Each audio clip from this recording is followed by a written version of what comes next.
Olá, viajante, tudo bem? A gente está começando o podcast Viajando na Maionese, o podcast do Viajante Rei. E no nosso programa de hoje a gente vai falar sobre Portugal. Sim, porque nesse exato momento, onde estamos nós? A gente está gravando esse programa. Não, mas onde a gente está de verdade? Portugal. Exatamente. Então, durante as próximas semanas nós estaremos em Portugal e você acompanha aqui no podcast do Viajante Rei, o Viajando na Maionese, o programa sobre Portugal. Então vamos começar? Vamos lá. O que a gente tem para falar sobre Portugal? Primeiro que é muito fácil ir para Portugal do Brasil. Existem várias companhias aéreas que oferecem vários voos direto para Portugal, entre elas a TAP, que é a companhia aérea portuguesa, a Azul, que tem voos de Viracopos direto para o Porto e também para Lisboa, além da Latam, que tem voos de São Paulo direto para Lisboa também. Aí nós temos outras opções que são os voos com conexões. Todas as companhias aéreas, as principais, têm voos com conexão para Lisboa. Lufthansa. Lufthansa, ela gosta da Lufthansa. Adoro a Lufthansa. Não tem como não falar da Lufthansa. A gente tem Air Itália, por Roma, KLM, que é a companhia holandesa, com voo para Amsterdã, Air France com voo para Paris, conexão em Paris, de Paris para Porto ou para Lisboa. A gente tem, que mais? Tem Iberia para Madrid, tem Edelweiss. Edelweiss é a Swissair, que também tem voos para Zurique, que também faz parte do mesmo grupo da Lufthansa. Foi a companhia aérea que escolheu para fazer o nosso voo desta viagem que está ocorrendo neste momento. A gente tem também, além dessas, as companhias americanas, que não vale a pena você fazer uma conexão nos Estados Unidos para ir para a Europa. A não ser que faça um stopover. Isso, faz um stopover. O que significa stopover? Aquela paradinha de alguns dias. Então você faz, por exemplo, Rio-Miami, fica alguns dias em Miami, depois faz Miami-Lisboa. Ou faz Rio-Nova York, ou São Paulo-Nova York, e depois fica alguns dias com essa cidade. Isso para quem tem mais tempo, né? Tem um aeroporto de entrada de Lisboa que é pouco usual. As pessoas não costumam viajar para lá.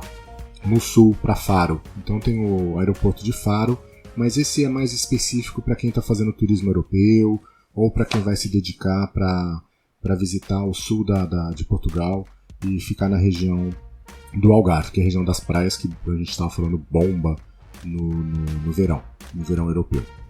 Com relação à companhia aérea, acho que não tem mais alguma coisa para dizer, né?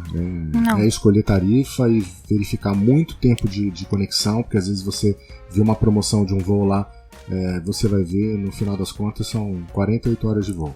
O custo-benefício, né? Não necessariamente o mais barato é o que vai te trazer um benefício melhor. Eu acho que, no final das contas, voos com conexão que gira em torno de 13, 14 horas... tá de bom tamanho, que é o tempo de você fazer migração e comer alguma coisinha no aeroporto e depois seguir. Até porque é um voo longo, né? Um voo de no mínimo uns 10, 11 horas. 10 horas por aí, se você pega um voo direto. Quem leva vantagem é quem sai do Nordeste, quem sai de Fortaleza. Muita vantagem. Mais perto. Com relação à moeda, é fácil. O euro é a moeda utilizada em Portugal, que é a moeda da Comunidade Europeia. E os centavos eles chamam de cêntimos. Fácil, mais caro, né? Hoje. Fácil, mais caro, acho que sempre, né? Se a gente for fazer a conversão pelo câmbio, sempre vai ser uma conversão injusta. A gente no Brasil sempre vai levar desvantagem. Mas, por outro lado, Portugal é um dos países mais baratos da Europa para se comer. Sim. Então, esse custo acaba sendo menor do que se você for para Paris, para Alemanha, para Suíça. Suíça é um absurdo. Que não é o euro, né? O custo de vida, né? A Suíça não é o euro, que é a moeda, mas a gente... Franco suíço, o franco suíço, enfim, mas o programa de hoje não é sobre a Europa. O programa de hoje é sobre Portugal. Então vamos tentar voltar aqui para não fugir disso. Voltagem da Europa padrão 220 volts, a tomada padrão europeu, graças a Deus a brasileira acaba servindo na maioria das vezes, mas não custa levar um adaptadorzinho. A maioria dos produtos vai funcionar carregador, que são bivolt, então você não vai ter problema, mas se atente para não levar nada, nenhum equipamento que seja só 110.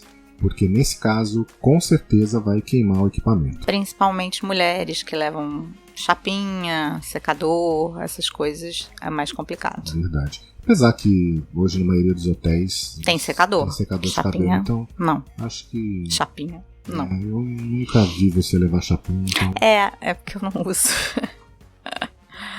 Língua. Qual a língua falada em Portugal? Português. Português, pois é. Aí eu queria abrir um parênteses para falar sobre a língua portuguesa. Existe um certo preconceito com relação ao português de Portugal, por parte dos brasileiros. O que eu não vejo por parte dos brasileiros, por parte dos portugueses com relação aos brasileiros. Os portugueses entendem muito bem o português brasileiro, estão super habituados a ouvir o português do Brasil. Porque eles consomem a nossa cultura. Eles consomem a nossa cultura. A gente não consome a cultura de Portugal. A gente não consome. Acho que é a grande diferença. O grande diferencial. Então, a gente não se acostuma a ouvir o português de Portugal. Então, eu acho que é assim, gente, português é português, não importa de onde ele seja. No Brasil, não precisa ir muito. De São Paulo para o Rio, são 400 e poucos quilômetros de distância. É uma distância pequena. E a gente tem diferenças incríveis. Biscoito bolacha? Mas essa todo mundo sabe. Vamos pegar por exemplo, entra naquela agulha. Pois é. Ou pro então, paulista, o que é entra naquela agulha? Pro paulista, não sei. Pois é. Pro carioca, você sabe. Eu sei. Pois é, então. Entrar na agulha é uma bifurcação. Então, assim, em Portugal também tem hora. Então, como é que eu posso dizer a rotunda? A rotunda em Portugal é a rotatória para nós. Então, é uma questão simplesmente de regionalidade. No Brasil, a gente tem várias línguas portuguesas sendo faladas, que na verdade é uma só. O que muda é só o regionalismo, são palavras que são conhecidas em determinadas regiões. E Portugal não é diferente disso. Dependendo da região que você for, se o cara for conversar com você, você não vai entender nada do que ele está dizendo também. Então, em Portugal, dependendo da região que você for, você não vai entender nada do que ele está dizendo para você. Mas, como eles consomem a nossa cultura muito, eles estão muito mais acostumados. Então, eu acho que essa questão do brasileiro redescobrir Portugal, porque nós somos descobertos pelos portugueses, mas o Brasil precisa realmente redescobrir Portugal. Não é chavão, não é modinha, mas é verdade. O país precisa ser redescoberto da mesma forma que os portugueses continuam descobrindo o Brasil a cada dia. A Anitta faz maior sucesso. Né? A gente liga o rádio em Portugal, tipo, 50% da música é música brasileira. A Anitta, Seu Jorge, Ana Carolina, tantos outros. E a gente muito aqui, funk. muito sertanejo também, é muito consumido. Além de música brasileira, eles também consomem muita música africana. Africana, muito. Você que entende mais de ritmo do que eu. Não, é porque eles gostam muito de zouk, de ritmos da África mesmo. Se você entrar em academias portuguesas, que lá são ginásios, eles dão muitas danças africanas. E a gente não, né? A gente tem uma colonização que foi muito forte, né? Africana, e a gente não consome nada. O zouk veio um pouquinho pro Brasil, mas já acho que só nas academias de dança de salão que as pessoas ainda conhecem um pouco mais de música africana. Pois é, mas eles consomem bastante a música brasileira. Isso Portugal como um todo. Inteiro. Para os padrões europeus, eu poderia dizer que Portugal é um país de tamanho normal. Ele não é desproporcional aos outros tamanhos de países na Europa. Tem muito país menor do que Portugal. Embora, claro, Portugal não seja um dos maiores. A Espanha, a França são países maiores do que Portugal. Mas para padrões brasileiros, a gente poderia dizer que Portugal está mais para um estado, caberia mais para um estado do Brasil do que para um país. Por exemplo, Portugal é um pouco maior do que o Rio de Janeiro. Mas como é que está dividido Portugal? Portugal está dividido, a gente já falou, em algumas regiões, os chamados, que a gente poderia chamar de estado, que para eles são os distritos, ou seja, que são uma reunião de alguns municípios, e as freguesias, que para nós seriam os bairros. Por exemplo, Belém. Belém é uma freguesia de Lisboa, ou seja, um bairro de Lisboa. Cascais, por exemplo, já é uma outra cidade que está dentro do distrito de Lisboa. O mesmo vale, por exemplo, para Sintra, que é uma cidade, mas que faz parte do distrito de Lisboa. Mas Sintra está a 30 minutos de Lisboa. A Sintra, claro, conhecida lá pelos seus castelos, Castelo dos Mouros, enfim, pela Quinta da Regaleira. É uma cidade que a gente vai falar em um próximo episódio que merece uma visita com certeza. E da mesma forma o Porto. A gente tem a região do Porto, o distrito do Porto, que englobam várias cidades próximas, como Vila Nova de Gaia, por exemplo. E você tem a freguesia, várias freguesias que compõem a cidade do Porto. Como distrito, a gente pode falar, por exemplo, Campanhã, pode falar sobre a Foz do Douro, que fazem parte da freguesia do Porto. E tem cidades próximas. Você estava falando de Porto, lembrou do travesseiro de Sintra, foi para Lisboa e agora não sei onde está. Mas voltando, assim, Porto, a cidade de Porto, e tem outras cidadezinhas que ficam em volta. É que assim... Matosinhos, por exemplo. Matosinhos é uma cidade que é grudada. Pra gente, assim, eu carioca, eu diria que é um bairro do Porto, mas não é. É uma cidadezinha do lado do Porto. Pois é. Então, além dessas cidades, das freguesias, tem também as vilas e as aldeias. As vilas e as aldeias, o diferencial é que elas ficam no interior, normalmente em áreas rurais, com pouquíssimos habitantes. Você entra numa vila ou numa aldeia, você não encontra pessoas, assim, é uma coisa muito diferente pra gente, porque assim, se você vai pro interior do Brasil, por mais que seja interior, você sempre encontra gente na rua, andando, caminhando, ou sentada na calçada. A gente teve, que ano? 2017? 2018? 2018, em Portugal. Em Portugal, e eu fui visitar, eu sou de origem portuguesa, meu pai era de Trás-os-Montes e a gente foi na aldeia dele. A gente entrou, a gente saiu da aldeia e a gente só encontrou um cachorro. Cachorro? Um lobo, sei lá. A gente não viu gente, não cruzamos com ninguém.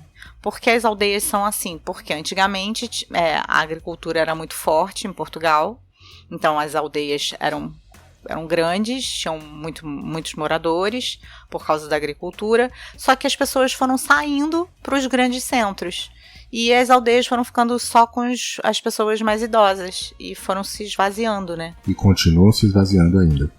Gradativamente, cada vez menos pessoas moram em aldeias. Então, para facilitar a vida do turista, a gente vai dividir Portugal em pouquíssimas regiões. A gente vai falar do sul, vamos chamar o sul como Algarve, Lisboa, a região do Porto, a região central de de Portugal, a região de Bragança, que é a Trás-Montana, e o Alentejo. Então, fica mais fácil dividir nessas 1, 2, 3, 4, 5, 6 regiões. Então, 6. Sul, Lisboa, que é a maior cidade, Porto, que é a segunda maior cidade, o centro de Portugal, a região oeste, noroeste, que é a Transmontana, e a região do Alentejo, que fica ali do lado esquerdo, um pouco abaixo do centro, à direita de Lisboa, sentido da Espanha. As mais conhecidas pelos brasileiros, claro, a parte do Porto, a parte de Lisboa e a parte do Algarve, que é a parte das praias. É verdade. Os brasileiros agora estão começando a ir um pouco mais na região central. E para o norte. A região ali de Viseu, a região da Serra da Estrela. É que assim, brasileiro gosta de lugar mais quentinho. E quanto mais ao norte, mais frio é Portugal. Enquanto mais ao sul, mais parecido com o nosso clima. Então a tendência do brasileiro é ficar mais para o sul. Porto já é até um pouquinho mais frio do que o brasileiro gosta, mas... Então, por falar em calor, as 3 cidades maiores da região do Algarve é Faro, Lagos e Portimão. E aí Faro tem aeroporto, Portimão também tem. No Alentejo, que é essa região mais à direita de Lisboa, a gente tem Évora, que é uma cidade muito bonita, e tem Beja também, ou Beja, se vocês preferirem. Lisboa, a gente vai chamar de Lisboa toda a região que dá para fazer um bate-volta, ou seja, a própria cidade de Lisboa, Setúbal, que fica do outro lado do Rio Tejo, Sintra. Comparando Lisboa e Setúbal, Rio de Janeiro e Niterói. Mais ou menos parecido. Sintra, Cascais, Batalha, Óbidos. Cascais é lindo. Nazaré, Fátima, tudo que a gente dá pra ir e voltar e fazer um bate-volta de Lisboa, a gente vai chamar de região de Lisboa, embora algumas já fiquem praticamente na região central. O Porto e o Minho, que é o norte de Portugal, que fica na região norte, né? Na mesma forma que Lisboa, a gente vai chamar de Porto toda a região com cidade que também dá para fazer um bate-volta, mesmo que não faça parte do distrito do Porto, como por exemplo Braga, Guimarães, Viana do Castelo, a região do Douro, do Alto Douro, que é o Vila Real, Pinhão, e também Aveiro. Então essa a gente vai chamar de região do Porto. Temos a outra região que é Trás-os-Montes, que a maior cidade é Bragança, mas tem Mirandela também, enfim. É uma região pouquíssimo explorada, é uma região que não tem muito turista, é uma região mais fria, bem mais fria. Tem uma vitela maravilhosa. Já viu que nosso podcast gira bem em torno também de comidas. Pois é. A gente viaja na maionese. A região central, que é a região da Beira, que temos aí Viseu, Serra da Estrela, Guarda, Covilhã. Que é uma região muito especial de Portugal. Que eu não sei se os brasileiros já começaram a conhecer mesmo. Eu acho que é mais a Serra da Estrela. Mas tipo, Covilhã é uma cidadezinha pequenininha e linda, né? Verdade. Especial. Que eu Covilhã, acho que Covilhã é muito bonitinho. No pé da serra, com hotéis fantásticos lá em cima, uma bela de uma vista, uma região fria, e aí o brasileiro acaba um pouco, mas quem gosta de ir para Campos do Jordão vai adorar ir para a Serra da Estrela, ainda mais com neve, né? No inverno. Então, essas são as regiões que a gente vai falar no nosso podcast de hoje, esse primeiro. Nas próximas semanas a gente acaba falando um pouco mais sobre cada uma das regiões, se aprofundando um pouco mais, mas nessa primeira a gente vai fazer um en passant sobre qual o pacote ideal, qual o tempo ideal, qual o roteiro ideal para você fazer para Portugal na sua realidade. Então a gente vai deixar de fora Portugal não continental, então vamos falar só sobre Portugal continental, ou seja, Açores e Ilha da Madeira vão ficar de fora por enquanto, já que infelizmente a gente não conhece nem a Ilha da Madeira. Mas conheceremos em breve. E nem Açores, mas com certeza, assim que possível, a gente vai conhecer essa Portugal não continental. Então no programa de hoje a gente vai falar sobre os roteiros que podem ser feitos para conhecer Portugal do norte até o sul. A gente não vai se aprofundar nessas regiões específicas, já que realmente durante as próximas semanas a gente vai falar sobre detalhes sobre Lisboa, sobre Porto, o que fazer nos arredores dessas duas maiores cidades de Portugal. Porto de entrada e saída, Porto e Lisboa, que são os maiores aeroportos. Você pode fazer o seu voo entrando por Lisboa e saindo pelo Porto, ou vice-versa.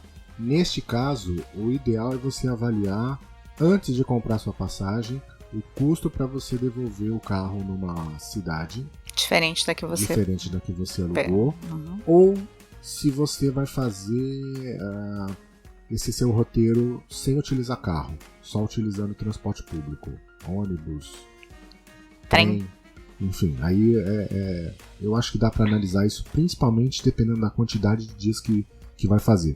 Se a pessoa for fazer basicamente só região do Porto e região de Lisboa, não for se aventurar pelo interior, dá para fazer a entrada por uma cidade, saída pela outra, tranquilamente. Eu particularmente prefiro alugar o carro e devolver na mesma cidade. Eu acho que dá para fazer ida e volta de forma tranquila, sem precisar devolver em cidade diferente. Isso não vai impactar muito na minha viagem não. Mas se você preferir, você pode sim alugar numa cidade e devolver em outra também sem nenhum problema. Até porque as estradas são muito boas de Portugal. Então, assim... Tapetes. Então... tapetes proporcionais aos valores dos pedágios. Não são estradas que cansam você fazer um bate-volta e você não fica cansado, porque a estrada é muito boa. Só tem que pesar na balança se o valor do pedágio e da gasolina ou do gasóleo... Isso, que a gente quer o nosso óleo diesel. Se vai valer a pena.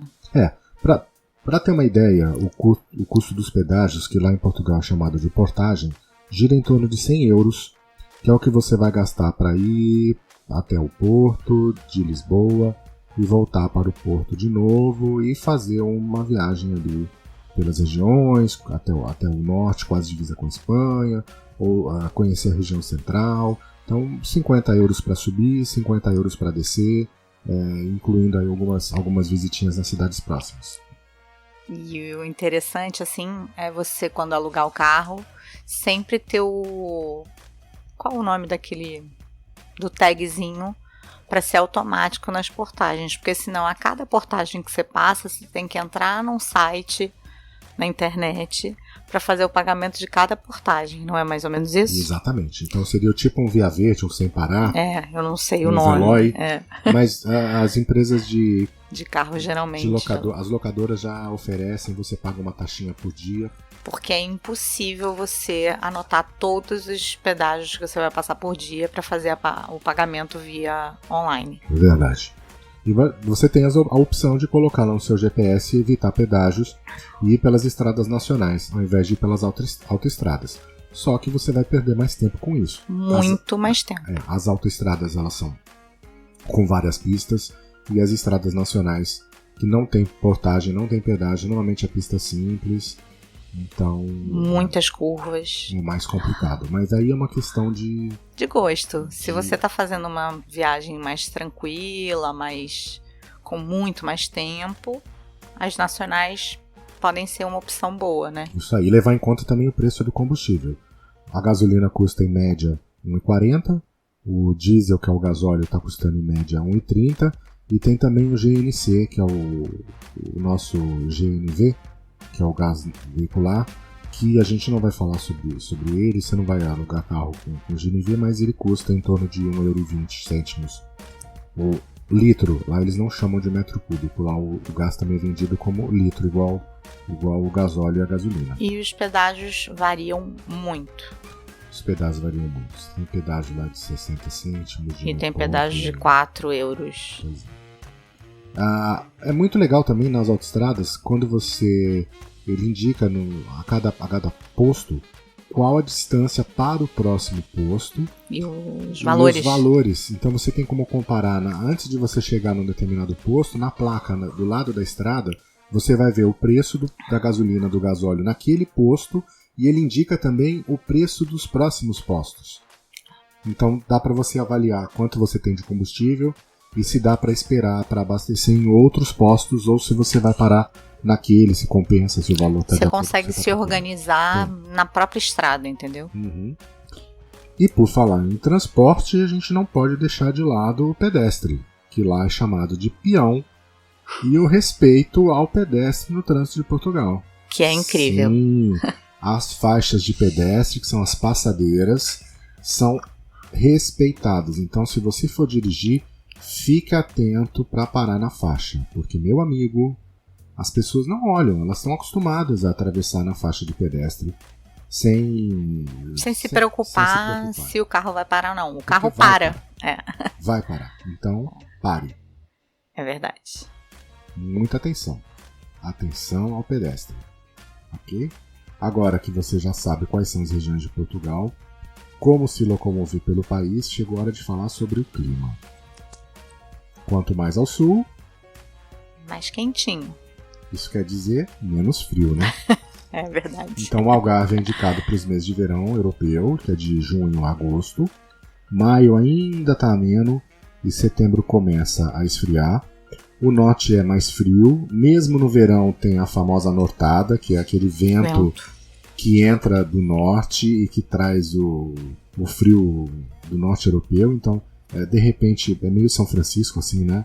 No final do dia vem aquela nortada, dá aquela... No final do dia sempre um casaquinho na bolsa, porque... Mas é uma delícia. Pra quem gosta de frio, como a gente, é uma delícia. O centro tem um clima característico, eu diria que é um clima extremo.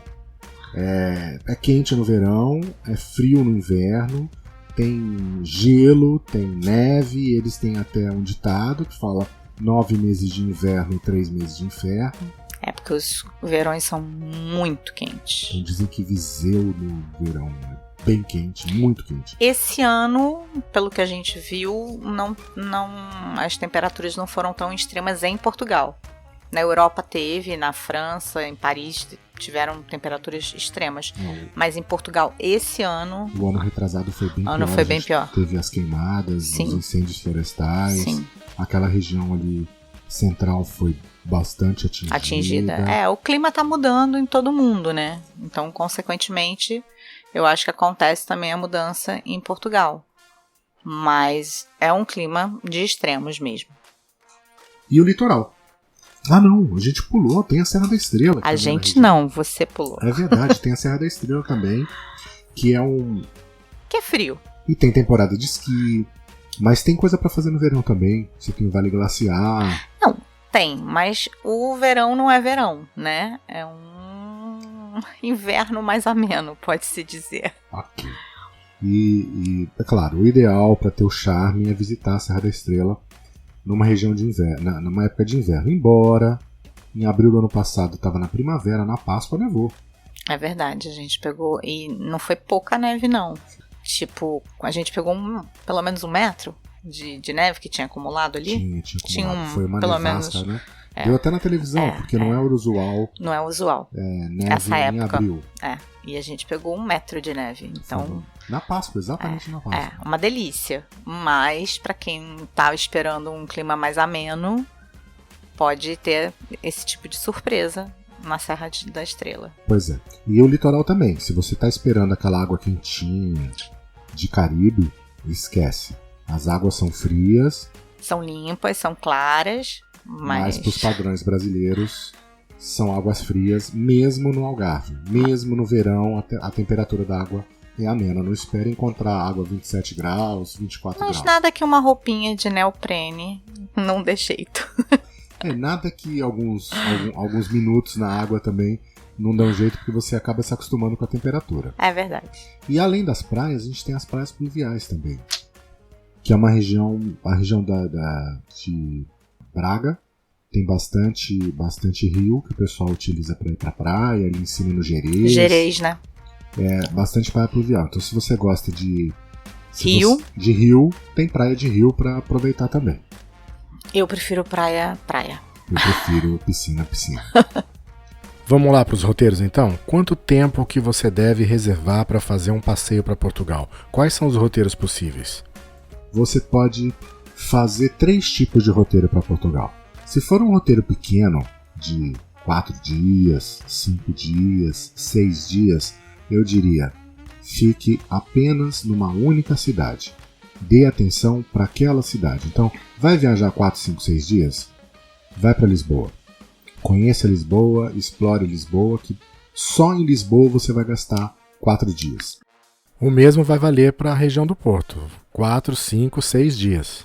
Explore o Porto, dê uma visitada nas regiões próximas, vai conhecer o Vale do Douro, a região vinheira.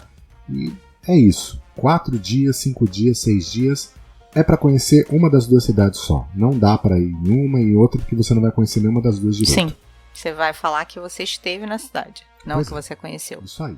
Agora, se você for viajar 8, 9, 10, 11, 12 dias... Aí já dá para ampliar. Aí já dá para conhecer, basear em Lisboa no Porto, ficar 4 dias em cada e conhecer as regiões próximas. Do contrário, menos do que 7 dias, tem que focar em uma cidade só. Se você tiver mais tempo, 18 dias, 17 dias, aí já dá para conhecer a região de Lisboa, dá para conhecer a região do Porto e dá para conhecer também, explorar o centro de Portugal e fazer um roteiro circular, onde que você sai de Lisboa, vai até Évora, sobe para a Serra da Estrela, Covilhã, passa ali pela região central, Viseu, vai para o Vale do Douro, Pinhão, segue até o Porto e depois de Porto você desce por Aveiro, vai conhecer o Leitão de Mealhada, pode passar por Nazaré. Já percebeu que teve comida de novo? Claro, sempre. Vai chegar até Fátima, passa na Batalha e desce até Lisboa, onde você encerra. Ou o contrário, se você entrou pelo Porto, você faz o contrário, sai do Porto e faz esse mesmo trajeto e retorna até o Porto. Então, 14 dias dá para fazer isso. Agora... Menos... Não. Então, Porque fica uma viagem corrida, cansativa e que você não vai aproveitar o bom de cada cidade. Eu acho que é o importante, assim. Porque não importa você conhecer 10, 15 cidades e não conhecer nenhuma. Exatamente. Você não conhecer hábitos alimentares, não conhecer a questão turística mesmo, que é legal, os pontos turísticos são interessantes. Agora, se você for 4 dias e quer conhecer o país inteiro, esquece. Você vai passar, tirar foto, fazer um selfie e falar, conheci. Não conheceu. Conhecer é diferente, isso, eu acho. E a gente volta para aquele conceito de slow travel. Que é o que é hoje, eu acho o melhor estilo de viagem. É verdade. A gente até fez um post no blog, no Viajante Rei, falando sobre slow travel. Porque as pessoas acabam tendo um conceito de que slow travel é uma viagem lenta, viagem chata, boring, que é uma viagem... Não é? Não é isso. Não é isso. É uma viagem que você aproveite cada lugar num ritmo que você não se canse extremamente e que seja prazeroso para você. E que você se sinta um habitante do lugar e não um turista. Sim. Porque nada mais interessante do que você imergir, se inserir na cultura local. Sim. Conhecer a cidade como um morador da cidade, não como um turista. Uhum. Que é o que normalmente acontece quando a gente viaja. É verdade. Então, viajar, conhecer aquele lugar que o turista não vai. Por exemplo, shows de fado. Em Portugal, em Lisboa, tá cheio de casas de fado para turista. Para turista. Pois é. Aí a gente acaba indo num lugar que tem um show de fado só com português. Não é? Verdade. Foi no mercado de Bom Sucesso. Bom Sucesso. Isso. No Porto. Com a Cristina. Com a Cristina de Souza, que é uma cantora, uma fadista, que não é ainda famosa, mas que tem um carisma, assim, ímpar. E aí eu digo, quantos turistas tinham assistindo o show dela? Acho que a gente. Eu acho que só a gente. Pois é, então a preparação é fundamental para você fazer um roteiro desse tipo. E não necessariamente o que é legal para o outro pode ser legal para você. Sim, você pode querer ir em casas de fado de turista mesmo, com aquele show todo armado, todo feito para turista, e que não é nenhum pecado, não. Mas é que a gente tem essa mania, pode-se dizer, de querer se sentir, de preferência, de se sentir como um habitante, como um morador, né? Então a gente gosta de ir em lugares, a gente adora mercado, supermercado, porque no mercado é um lugar que você vê todos os costumes de um local, né, de uma cidade. A gente vai sempre a mercado, independente se a gente vai comprar ou não comida. A gente vai para conhecer, para ver fruta, para ver verdura, tipo de carne, não é verdade? Eu não diria mercado, eu diria mercados. Mercados, é verdade. Em Portugal, a gente conheceu o Continente, a gente conheceu o Jumbo, que mudou de nome. Lidl. Eu acho lindo esse nome. Aquele outro no Mercado de Bom Sucesso, que é uma rede... O Jumbo mudou de nome. No Mercado de Bom Sucesso tem uma rede que mudou de nome. Não lembro. Tem Pingo Doce, enfim. Fomos a todos. Roteiro, então, só pra gente fechar. Mínimo. Se você for conhecer mais de uma cidade, 7 dias. Que é 4 em Lisboa e 3 no Porto. Esse é o mínimo do mínimo. Menos de 7 dias, fique em uma cidade só. Roteiro ideal, de 14 a 17 dias. Que aí você conhece essa região norte, região centro e região Lisboa. E o mundo ideal é um roteiro que 30 dias, 28 dias, porque aí você vai conhecer Portugal inteiro. Eu acho que o céu é o limite, né? O quanto de tempo e dinheiro que você possa disponibilizar para conhecer. Mas eu digo, se você quiser conhecer Portugal do norte ao sul, de Viana do Castelo a Faro, inteiro, 30 dias. Um mês é ideal. É o ideal. Agora, 17 já dá para você fazer um belo, de 14 a 17 dias dá para fazer um belo de um roteiro e conhecer muito bem Portugal, sem correria e aproveitando. E aproveitar cada uma dessas cidades. Com relação à hospedagem, eu diria que tem diversas opções. Que, claro, a gente tem até um post no Viajante Rei, que é um dos primeiros posts do blog lá nos primórdios, em que a gente falava sobre sobre qual é a hospedagem ideal para cada um. Então você vai ter que ver qual é a hospedagem ideal para você. Quando você vai viajar, como que você gosta de se hospedar? Em Portugal você vai poder escolher qualquer uma dessas opções. Você pode ficar em guest houses, você pode ficar em hotel, você pode ficar em hotel rural, você pode ficar em hotel boutique, você pode ficar em resort, você pode ficar em conventos e mosteiros que foram reformados e que hoje tem um clima todo especial. Você pode ficar em Airbnb. Então, o que vai definir qual tipo de hospedagem você vai ficar é o tipo de hospedagem que você gosta e a hospedagem ideal para aquela região. E custo e benefício. Então, se você for ficar em Lisboa, você não vai ficar num hotel rural. Não tem sentido. Cabe. Agora, se você for para a região do Vale do Douro, é interessante. É interessante ficar. Na região de Gerês você tem lá vários hotéis boutiques também. A região do Porto você também tem hotel boutique, você tem hotel conceito, mas você tem Airbnb, você tem guest house, você tem hospedaria. Serra da Estrela a gente ficou num hotel boutique muito interessante. Casa das Penhas Douradas. Que é bem interessante. Tem algumas opções, tem o Hotel da Fábrica ali também, agora que inaugurou no ano passado, quando a gente foi não tinha. E tem hotéis normais, em Covilhã a gente ficou em um também, que é no hotel normal. Sim, básico. Então, depende do tipo de hospedagem que você procura quando você viaja. Tem gente que viaja de autocaravana, que eles chamam em Portugal, que a gente chama de motorhome ou RV. Nos Estados Unidos também dá para viajar, alugar um RV e viajar Portugal com esses trailers. Então a gente tem vários nomes. Eu sugiro trailer viajar no verão, não viajar no inverno. Acho que deve ser mais complicado. Ou numa estação mediana primavera. Você vai passar calor também. Do RV. Então, assim, hospedagem vai depender realmente do teu gosto, da tua preferência. Opção não vai faltar. E analisar sempre o preço dessas hospedagens. Que variam muito. E o tipo, por exemplo, a gente quando ficou hospedado no Porto, a gente ficou no Corinthians. Que é um hotel 5 estrelas, muito bacana. Lisboa, amor. Lisboa. Isso, Lisboa. Quando a gente ficou, eu falei, que Porto é a cidade do coração, a gente ficava falando. No Porto a gente ficou no HF Fênix. Muito bom. Que é um hotel bom. Mas o Corinthians de Lisboa é incomparável. É verdade. Mas na região central de Lisboa você tem hotéis bons também, na região ali da Marquês de Pombal. Uhum. Vários HF ali, então é uma questão de analisar qual o seu perfil de hospedagem, o que você procura para poder ficar num hotel ou Airbnb ou guest house, enfim. Então é sempre de acordo com o seu tipo de perfil.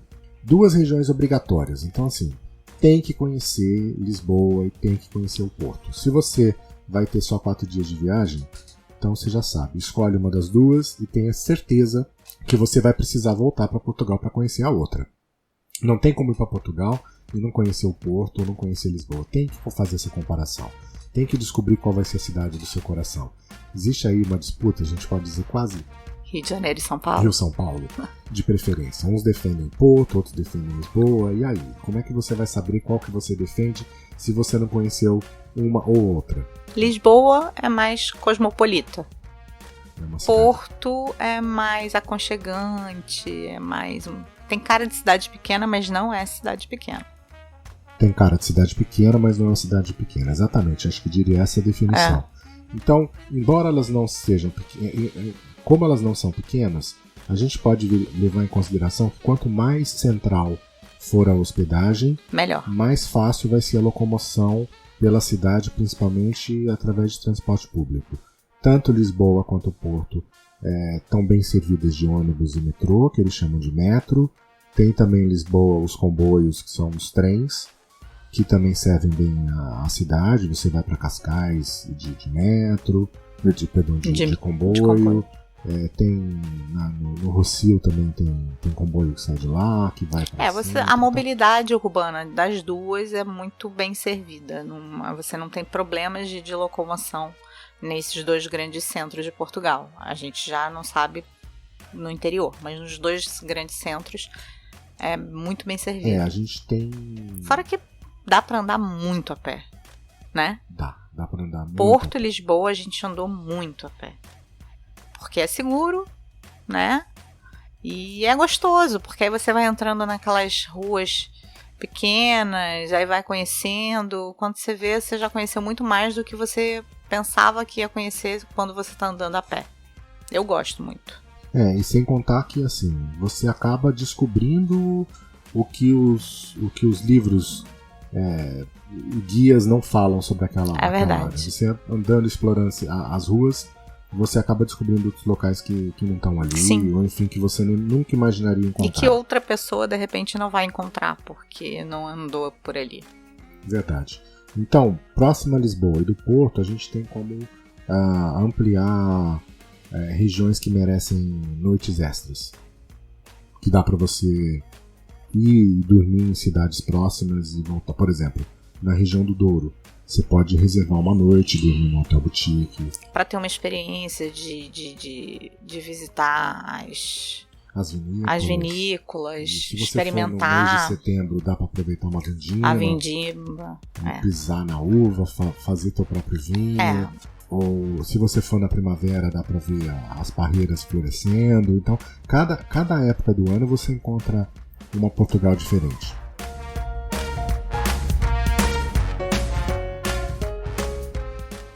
Então é isso, gente. Eu acho que basicamente o que a gente pode falar sobre o Porto como um todo é isso. Nos próximos episódios a gente vai detalhar cada uma das regiões. Então a gente vai ter um episódio sobre Lisboa, um episódio sobre Porto, um episódio sobre a região central, enfim. Esperem que enquanto a gente estiver em Portugal, tem episódio especial sobre Portugal. Parêntese, né? Vocês já viram que ele falou que a gente vai detalhar sobre o Porto, não é sobre Portugal. Já viu que a preferência dele é o Porto. Porque ele foi falar que vamos detalhar sobre Portugal. Aí ele falou, sobre o Porto. É verdade. A gente sempre ato falho. Vários atos falhos que colocam o Porto no centro das atenções. Será que isso é alguma preferência? Eu tenho certeza que é. Então, gente, esse é o podcast do Viajante Rei, o Viajando na Maionese, que é um podcast feito para você, viajante.